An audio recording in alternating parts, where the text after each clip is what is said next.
Assalamu Walaikum. Hello friends, how are you? Welcome back to my another video. In this video, I am going to show you how to add watermark on second page in Affinity Publisher. Let's get started. Firstly, go to the window menu, enable the pages section. Then we can see here show the all page at once. Now we want to add watermark only on the second page. Firstly, go to the master page. Double click on the master page. Then select the frame text tool and draw a text frame. Now write your watermark text.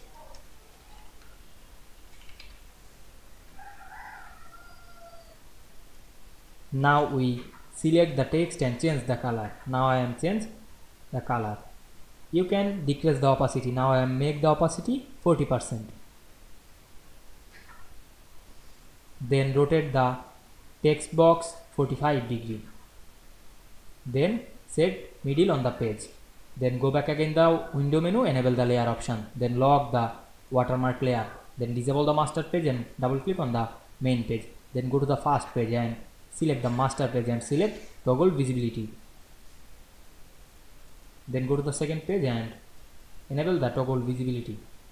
And we can see we add watermark only from the second page very easily.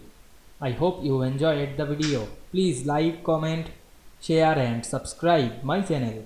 Thanks for watching.